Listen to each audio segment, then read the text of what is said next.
Cricket বোর্ডের কাছে আমার একটা আবেদন আছে, সেটা যেহেতু আমি পেসার হান্ট থেকে উঠে এসেছি, তো আমি অবশ্যই আমাদের প্রেসিডেন্টের সাথে এটা নিয়ে আমি বলবো কথাটা, তাকে আমি পার্সোনালি বলবো যে তারা যদি আবার পেসার হান্ট, যেহেতু আমাদের স্পিন হান্ট কিন্তু প্রত্যেক বছরই মনে হয়, তো পেসার হান্টটা কিন্তু অনেক বছর হয় না, তো পেসার হান্টটা যদি হয় তাহলে আমার কাছে মনে হয় আমাদের বাংলাদেশে এরকমের ধরেন মুস্তাফিজ, তাসকিন যারা আছে এখন খেলতেছে, এরকম এরকম ক্রিকেটার আরো অনেক সামনে আমরা দেখতে পারবো। মাঠ থেকে বিদায় নেওয়ার ব্যাপারটা নিশ্চয়ই আনন্দের। বাংলাদেশ ক্রিকেটে এই সংস্কৃতিটা আরো বড় হতে দেখতে চান কিনা, এবং এই অনুভূতিটা কেমন যে আসলে মাঠ ছুঁয়ে বের হয়?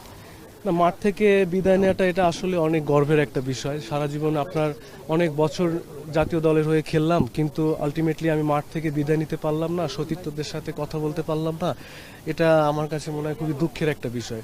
তো আমি যেহেতু আলহামদুলিল্লাহ আমি যেহেতু সম্মানের সহিত এত সুন্দর একটা এনভায়রনমেন্ট তৈরি করেছে ক্রিকেট বোর্ড, যা আমার কাছে খুবই ভালো লেগেছে। আমার কাছে মনে হয় এরকমের মাঠ থেকে প্রত্যেকটা ক্রিকেটারের বিদায় নেওয়া উচিত, এবং আমার কাছে মনে হয় নেক্সট টাইম থেকে আমরা যারাই এরপর থেকে রিটায়ার্ড ঘোষণা করবে, আমার কাছে মনে হয় যে আমরা দেখতে পারবো মাঠ থেকে বিদায়, এটা দেখতে পারবো। রুহুল ভাই, মাশরাফি বিন মুর্তজার সাথে আপনারা জুটি বেঁধে অনেক বোলিং করেছেন এবং তিনি একটা স্ট্যাটাসও দিয়েছেন, খুবই আপনার সাথে অনুভূতি শেয়ার করেছেন।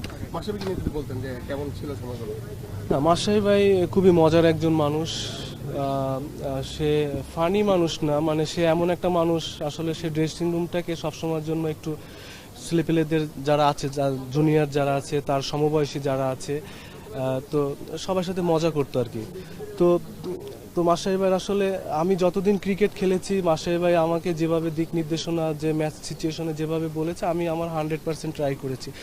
শুধু মাশরাফি ভাই না, আমাদের ওইখানে যারা সিনিয়র যারা আছে, আমি যাদেরকে পেয়েছি, আমি যতদিন খেলেছি, আমার আগে হয়তো অনেক কয়েকজন সিনিয়ররা বেড়ে হয়ে গেছে আর কি, চলে গেছে আর কি ইন্টারন্যাশনাল থেকে।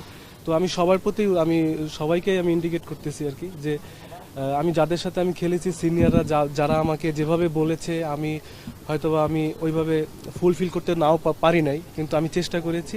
তো আমি সারা জীবন তাদের কাছে আমি কৃতজ্ঞ থাকবো। তো তাদের সাথে যে আমার স্মৃতিগুলো ছিল, মজার মজার স্মৃতিগুলো ছিল, এটা আমার কাছে মেমোরি হয়ে থাকবে সারা জীবন। হ্যাঁ, সাকিব ভাইয়ের সাথে আমার কথা হয়েছে। কি বলেছে, মানে কি কথা হয়েছে? না, সাকিব ভাইয়ের সাথে কথা হয়েছে, তার সাথে সে আমাকে বলছে যে আর কয়টা দিন খেলতি। তা আমি তার সাথে বলেছি আর কি, যে অনেক দিনই তো ছিলাম আর কি বাইরে আর কি, এটাই আর কি। ভাই এর সাথে বাবুর সাথে একটু কথা বলি।